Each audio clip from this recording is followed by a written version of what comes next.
चौहान और मेरे YouTube channel science star classes पर आप सभी का हार्दिक स्वागत करता हूं। प्यारे विद्यार्थियों, हम बात कर रहे थे 12th बायोलॉजी से लेसन नंबर 6 जो है हम पढ़ रहे थे पादपों में जल अवशोषण व रसारोहण।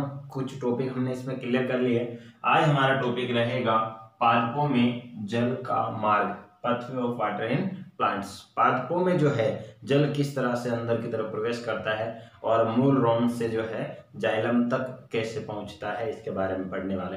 इससे पहले आपने 11th क्लास में पढ़ा होगा जो मूल है उसकी आंतरिक संरचना के बारे में। आंतरिक संरचना में क्या क्या पाया जाता है ये आपको थोड़ा सा पता होना चाहिए, मैं भी बता दूंगा आपको। तो रूट जो है उसके इंटरनल स्ट्रक्चर के बारे में थोड़ा सा अपन परिचय कर लेते हैं आज कि इसमें क्या क्या पाया जाता है। सबसे पहले हम बात करते हैं ये जो बाहरी परत होती है इस तरह की, इस परत को हम कहते हैं एपिब्लेमा। इस परत को क्या कहा जाता है अभी? इस परत को कहा जाता है एपिब्लेमा। ठीक है। इसके अलावा यहां पर कुछ रोम जैसी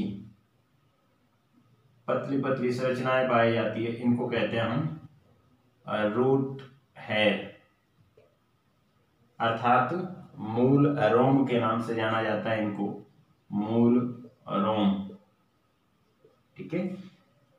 फिर हम बात करते हैं ये जो एपिब्लेमा है इसके अंदर कुछ इस प्रकार की संरचनाएं पाई जाती है, ऐसी कुछ कोशिकाएं पाई जाती है।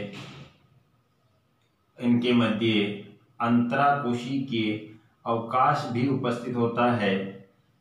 इन संरचनाओं को हम कहते हैं कोर्टेक्स, कोर्टेक्स या वल्कुट के नाम से जाना जाता है। ध्यान रखना, वल्कुट के नाम से जाना जाता है। फिर इनके अंदर की तरफ एक ऐसी संरचना पाई जाती है, इस संरचना को हम कहते हैं अंतस्त्वचा या फिर एंडोडर्मिस। इसको क्या कहेंगे हम लोग?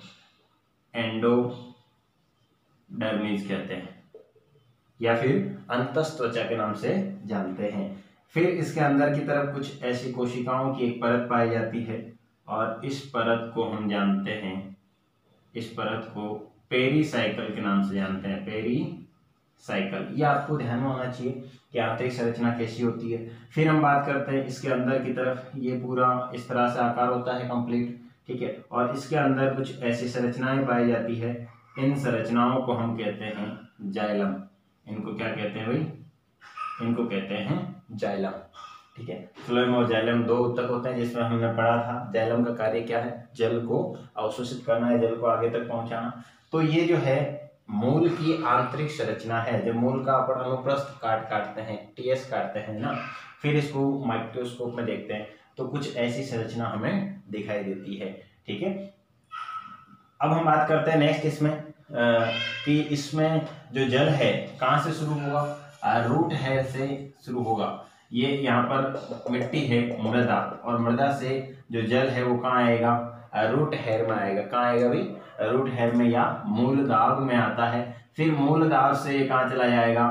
एपिब्लेमा में चला जाता है। एपिब्लेमा से होते हुए फिर ये जाता है कोर्टेक्स में, और कोर्टेक्स से होते हुए जाएगा आपके अंतस्त्वचा में, एंडोडर्मिस में पहुंच जाता है। यहाँ पर आपको एक बात ध्यान रखनी है, ये जो अंतस्त्वचा होती है इसके अंदर कैस्पेरियन पट्टियां पाई जाती है। इनको क्या कहते हैं भाई? कैस्पेरियन पट्टियां बोलते हैं इनको। कैस्पेरियन पट्टियां पाई जाती है और ये कैस्पेरियन जो पट्टियां होती है ये सुबेरिन नामक पदार्थ से बनी होती है। सुबेरिन किस पदार्थ से बनी होती है? ध्यान रखना, इंपॉर्टेंट है ना। सुबेरिन नामक पदार्थ से बनी होती है। जब सुबेरिन से बनी हुई होती है तो ये कैस्पेरियन पट्टियां क्या हो जाएगी? जल के लिए अपारगम्य होती है। कैसी होती है? अपारगम्य, यानी कि जल का पारण यहाँ से नहीं होता है।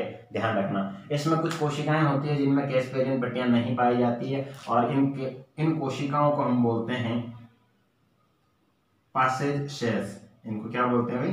पासेज सेल्स बोलते हैं। ध्यान रखना, इन कोशिकाओं को क्या बोला जाता है? पासेज सेल्स या मार्ग कोशिकाएं बोलते हैं। मार्ग कोशिकाएं अभी मैं आगे बताऊंगा डिटेल से पूरा इसमें। ठीक है। तो आपको ये अभी ध्यान रखना है, एंडोडर्मिस जो होती है इसमें क्या पाई जाती है? कैस्पेरियन पट्टियां पाई जाती है। सुबेरिन की बनी होती है और ये जल के लिए अपारगम्य होती है, क्योंकि सुबेरिन जो है जल के लिए अपारगम्य होता है। कुछ कोशिकाएं जिनमें ये कैस्पेरियन पट्टियां नहीं पाई जाती है, इन कोशिकाओं को हम क्या कहते हैं भाई, इन कोशिकाओं को हम कहते हैं पासे सेल या मार्ग कोशिकाएं कहते हैं, ध्यान रखना, ठीक है। अब यहाँ से होते हुए कहाँ चला जाएगा जल, यहाँ से होते हुए चला जाएगा पेरिसाइकिल में, एंडोडर्मिस से पेरिसाइकिल में, और पेरिसाइकिल से होता हुआ ये जल जाएगा आपके जाइलम तक पहुंच जाता है, ठीक है। ये प्रोटोजाइलम, ये मेटाजाइलम, इसको बोलते हैं प्रोटोजाइलम, ठीक है। और ये कहलाएगा आपके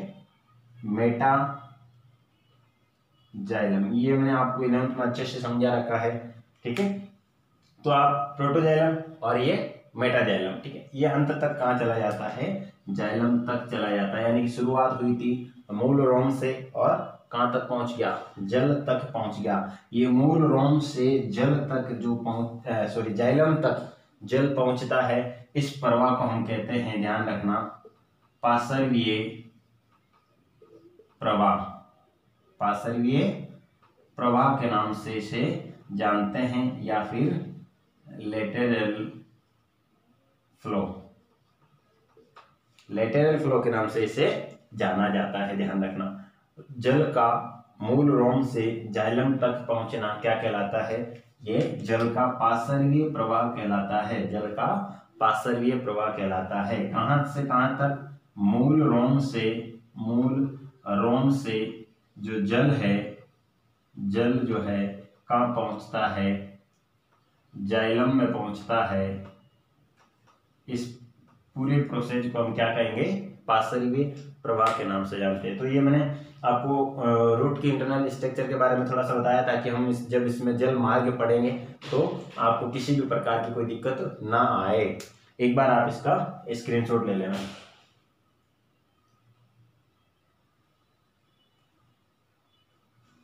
ठीक है प्यारे विद्यार्थियों, नेक्स्ट हम बात करते हैं, देखो ये मैंने आपको थोड़ा सा परिचय दिया था, जो रूट है उसकी आंतरिक संरचना के बारे में मैंने आपको बताया था। अब हम बात करते हैं कि पादपों में जो जल का मार्ग है, सबसे पहले हम बात करते हैं कहाँ से शुरू होगा, मूल रोम से शुरू होगा, और मूल रोम से जो है कहाँ तक जाएगा, जाइलम तक जाएगा। जाइलम तक जल पहुंचता है। तो ये जल यहाँ पर पहुंचेगा तो कितने मार्ग के द्वारा या कितने पथ के द्वारा पहुंचता है, हमें ध्यान रखना, 3 पथ के द्वारा ये जो है मूल रोम से जाइलम तक पहुंचता है। कितने पथ हैं, टोटल 3 पथ है। मैं अभी आपको बता दूंगा कि कौन से पथ है। जैसे नंबर 1 पे है आपके एपोप्लास्ट पथ। नंबर 1 है आपके एपोप्लास्ट पथ, या फिर इसको बोलते हैं अपलवक, ठीक है, ये भी ध्यान रखना, अपलवक भी बोलते हैं। दूसरा है आपके सिम्प्लास्ट पथ, दूसरा है आपके सिम्प्लास्ट पथ, और इसको बोलते हैं संलवक भी बोला जाता है, ठीक है। और नंबर 3 पे है आपके रसधानीय पथ, या फिर वैक्यूलर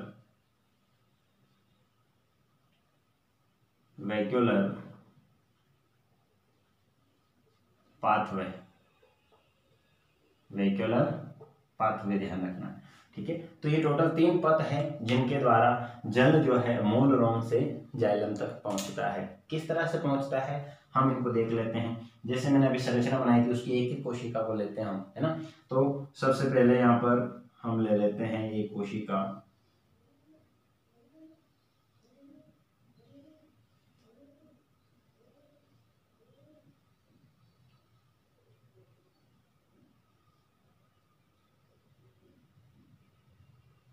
ये कोशिका हो जाएगी आपके, सबसे पहले कौन सी ली थी हमने, एपीब्लेमा, ठीक है, एपीब्लेमा। इस एपीब्लेमा से यहाँ पर आगे क्या निकले होते हैं भाई, मूल रोम निकले होते हैं। क्या निकले होते हैं, रूट हेयर, यानी कि मूल रोम निकले होते हैं। तो ये मूल रोम हो जाएगा। मूल रोम के बाद में कौन सी कोशिका बन रही है आपकी बन जाएगी एपिब्लेमा की एक कोशिका। एपिब्लेमा के बाद में हमने कहा था कोर्टेक्स आएगा। तो इसके बाद में हम बना लेते हैं एक कोशिका जो है वो हो जाएगी आपके कोर्टेक्स की। ठीक है भाई। इसके बाद में हम दूसरी कोशिका बना लेते हैं, बाद में बना देंगे, इसके ऊपर की संरचना बना देता हूं। ये हो जाएगी आपके दूसरी कोर्टेक्स की कोशिका। किसकी कोशिका हो जाएगी? कोर्टेक्स की कोशिका हो जाएगी। तो यहाँ लिख लेता हूँ कोर्टेक्स।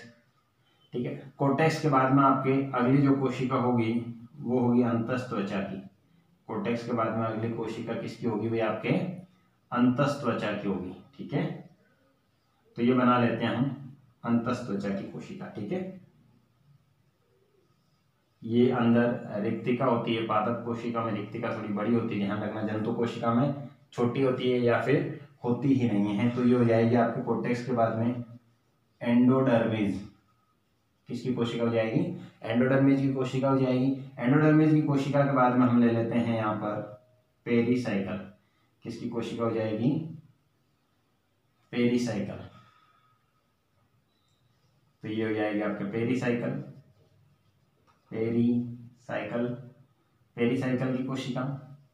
और फिर आगे हो जाएगा आपके जाइलम। ये भाग हो जाएगा आपके, इसको मैं लिख देता हूं जाइलम।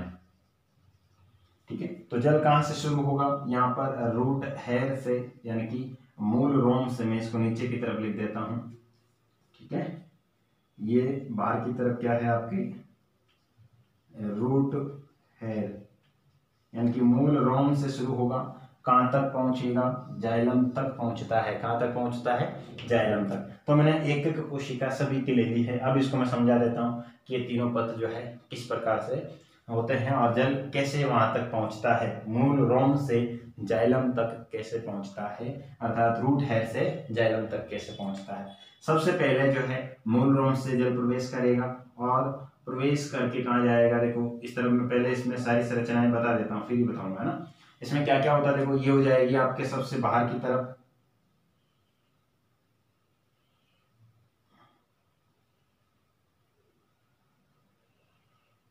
ये सबसे बाहर की तरफ हो जाएगी आपके कोशिका भित्ति।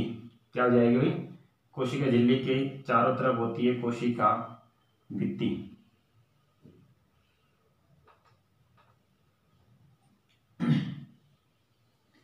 पूरा कंप्लीट बना देता हूं एक बार डायग्राम, फिर आपको अच्छे से समझा दूंगा।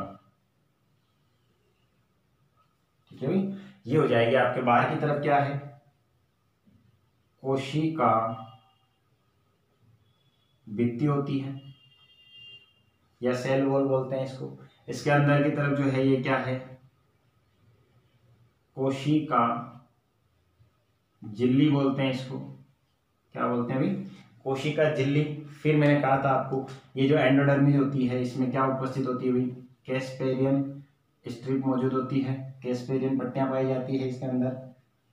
तो इसको लिख देंगे हम इस तरह से। ये क्या है? यहाँ पर कैस्पेरियन पट्टियां बोलते हैं इनको। कैस्पेरियन पट्टियां एंडोडर्मिस में पाई जाती है। इसके अलावा क्या है यहाँ पर? इसको क्या बोलते हैं? इसको बोलेंगे हम लोग टिनोप्लास्ट। इसको क्या बोलते हैं भाई? मैं यहाँ लिख देता हूँ टिनो या टोनो बोलते हैं, टोनोप्लास्ट। ठीक है। जो रिक्तिका होती है उसकी झिल्ली को बोला जाता है टोनोप्लास्ट। ध्यान रखना, बहुत ही इंपॉर्टेंट पॉइंट है, टोनोप्लास्ट बोला जाता है इसको। ठीक है। और यहाँ पर ये जो संरचना आपको दिखाई दे रही है, जो दो कोशिकाओं को आपस में जोड़ने वाले तंतु होते हैं, इनको बोलते हैं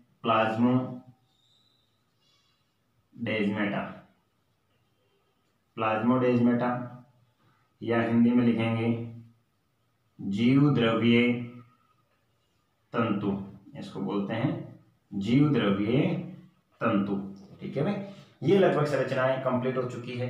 अब हम तीनों पद समझ लेते हैं। सबसे पहले हम बात करते हैं एपोप्लास्ट पतवे की, है ना। एपोप्लास्ट में क्या होता है? देखो रूट हेयर से जो जल है अंदर की तरफ प्रवेश करेगा। ठीक है। रूट हेयर से जल अंदर की तरफ प्रवेश करेगा और कहां से होते हुए? देखो यहां से कोशिका भित्ति। ये क्या है? कोशिका भित्ति है। तो कोशिका भित्ति और अंतरा कोशिकीय अवकाश से होते हुए, कहाँ से होते हुए? कोशिका भित्ति और अंतरा कोशिकीय अवकाश से होते हुए इस तरह से यदि प्रवेश करता है तो ये कहलाएगा आपके नंबर 1 यानी कि एपोप्लास्ट पथ। ध्यान रखना, मैं वापस बोल रहा हूँ, मूल रोम से प्रवेश करेगा, फिर कोशिका भित्ति और इनकी जो कोशिकाएं हैं उनके मध्य उपस्थित अंतरा कोशिकीय अवकाश, कोशिका भित्ति व कोशिकाओं के मध्य उपस्थित अंतरा कोशिकीय अवकाश से होते हुए यदि जल अंदर की तरफ प्रवेश करता है तो इसको हम क्या बोलते हैं? अभी एपोप्लास्ट पथ बोलते हैं। यहाँ मैं लिख देता हूँ, जल कहाँ से प्रवेश करेगा? देखो, मूल रोम से तो प्रवेश करेगा ही, मूल रोम से कहाँ जाएगा? कोशिका भित्ति व अंतरा कोशिका अवकाश, अंतरा कोशिक अवकाश से होते हुए यदि जल अंदर की तरफ प्रवाह होता है, जल का प्रवाह होता है तो इसे कहेंगे हम एपोप्लास्ट पथव्य, या इसमें जो है कहाँ से होगा? कोशिका भित्ति और अंतरा कोशिकीय अवकाश से होते हुए जल कहाँ तक जाएगा? जाइलम की तरफ जाता है। लेकिन यहाँ पर आ जाने के बाद में यहाँ पर मैंने कहा था कि क्या मौजूद है? कैस्पेरियन पट्टियां मौजूद है। किसकी बनी होती है? सुबेरिन की बनी होती है, और ये जल के लिए अपारगम्य होती है। जल के लिए अपारगम्य होती है तो जल आगे नहीं जा सकता, तो जल क्या करेगा? इस तरफ नीचे की तरफ मुड़ जाता है और ऐसे प्रवाह करता है। तो ये क्या है? यहाँ पर कोशिका झिल्ली है या जीवद्रव्य कला कह सकते हैं। तो इस कला को पार करता है, इसलिए इस प्रकार के प्रवाह का नाम दे दिया पार कला परिपथ। ध्यान रखना, इसको क्या कहेंगे? पार कला परिपथ कहेंगे। ठीक है, ये हो गया आपके नंबर 1 एपोप्लास्ट पथ, कोशिका भित्ति और अंतरा कोशिकीय अवकाश से होते हुए जाइलम तक पहुंचता है। दूसरा है आपके यहाँ पर सिम्प्लास्ट पथ, है ना। सिम्प्लास्ट में क्या होता है? देखो, यहाँ मूल रोम से प्रवेश करेगा, ठीक है, जल अंदर की तरफ आएगा और ये जीवद्रव्य से होते हुए, कहाँ से होते हुए भाई? जीवद्रव्य से होते हुए प्लाज्मोडेजमेटा, इसको क्या बोलते हैं हम? प्लाज्मोडेजमेटा बोलते हैं। जो दो कोशिकाओं को आपस में जोड़ने वाले तंतु होते हैं उनको जीवद्रव्य तंतु या प्लाज्मोडेजमेटा कहते हैं। तो ये प्लाज्मोडेजमेटा से होते हुए आगे की तरफ प्रवाह करता है और अंत तक कहाँ चला जाएगा? जाइलम तक चला जाता है। ठीक है, और ये पुनः यहाँ से चल करके जाइलम तक जाता है। अब देखो बात करते हैं, तो ये क्या हो जाएगा? आपके नंबर 2 पर हो जाएगा। मैं इसको यहाँ लिख देता हूँ, नंबर 2 पर हो जाएगा आपके सिम्प्लास्ट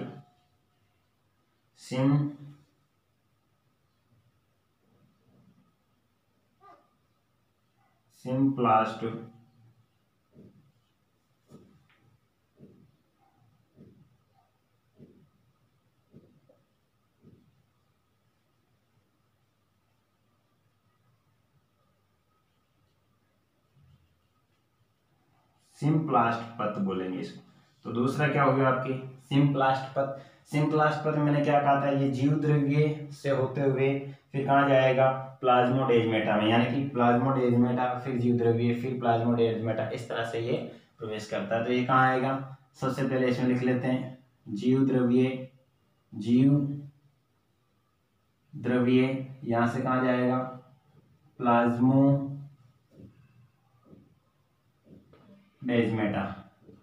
प्लाज्मोडेजमेटा, फिर पुनः कहाँ जाएगा?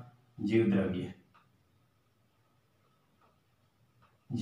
इस तरह से होते हुए ये जाइलम तक पहुंचता है। तो यदि जल जो है मूल रोम से जीवद्रव्य, प्लाज्मोडेजमेटा और जीवद्रव्य से होते हुए पहुंचता है तो इसको कहते हैं हम सिम्प्लास्ट पथ। ठीक है, एक और बात ध्यान रखनी है यहाँ पर, ये जो नंबर 1 जो है एपोप्लास्ट, ये विसरण विधि के द्वारा होता है। किस विधि के द्वारा? विसरण विधि द्वारा होता है। ठीक है, ध्यान रखना है, विसरण विधि के द्वारा, यानी कि अधिक सांद्रता से कम सांद्रता की ओर जल के अणु जो है गमन करेंगे। यहाँ पर ये जो है परासरण विधि द्वारा संपन्न होता है। किस विधि के द्वारा संपन्न होता है? परासरण विधि द्वारा। नंबर 2 का सिम्प्लास्ट पथ जो है परासरण विधि के द्वारा संपन्न होता है। परासरण विधि के द्वारा कैसे? यहाँ पर देखो, जीवद्रव्य से होते हुए ये प्लाज्मोडेजमेटा, फिर जीवद्रव्य से होते हुए प्लाज्मोडेजमेटा। ठीक है, तो ये क्या हो जाएगा? यहाँ पर परासरण विधि के द्वारा संपन्न होता है। फिर है नंबर 3 पे, जिसको मैं डॉट डॉट करके बताऊंगा, ये क्या करता है, मूल रोम से प्रवेश करेगा, फिर मूल रोम से प्रवेश करता है और ये पहुंच जाता है सीधा टीनोप्लास्ट में। कहाँ चला है, रिक्तिका और टीनोप्लास्ट में। टीनोप्लास्ट से होते हुए देखो ये इसमें अंतर है, ये सीधा ये प्लाज्मोडेमाटा से नहीं जाता, ठीक है।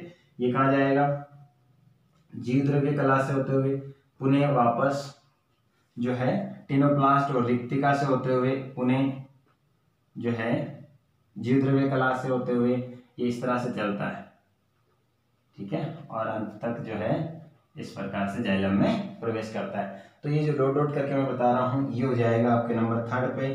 तीसरा, और इसको बोलते हैं रसधानीय पथ, यानी रसधानी से होकर के निकलता है तो इसका नाम दे दिया रसधानीय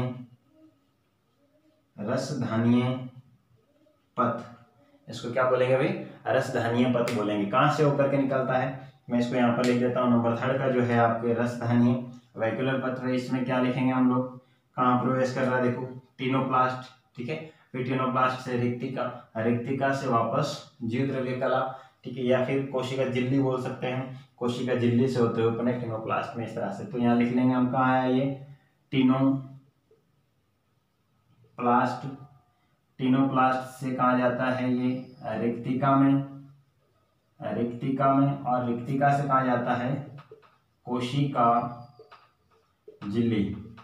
इस तरह से यदि जल का प्रवाह होता है तो इसको बोलते हैं हम रसधानीय प्रवाह, जिसमें टीनोप्लास्ट, रिक्तिका और कोशिका झिल्ली से होते हुए जल का प्रवाह होता है तो इसको बोलेंगे रसधानीय प्रवाह। ये भी किस विधि के द्वारा संपन्न होता है तो इसको लिख लेते हैं परासरण विधि द्वारा। किसके द्वारा संपन्न होता है, परासरण विधि द्वारा ही संपन्न होता है। मैंने आपको कंप्लीट और अच्छे तरीके से समझा दिया है। फिर भी आपको इसमें किसी प्रकार की कोई प्रॉब्लम आ रही हो तो मुझे कमेंट बॉक्स में ज़रूर कमेंट करें, मुझसे पूछें ताकि मैं आपकी प्रॉब्लम को सोल्व कर सकूं। बहुत बहुत धन्यवाद। मेरे वीडियो को लाइक करते रहें, शेयर करते रहें और चैनल को सब्सक्राइब करना ना भूलें यदि आप मेरे वीडियो देख रहे हैं तो, ठीक है। बहुत बहुत धन्यवाद आप सभी को।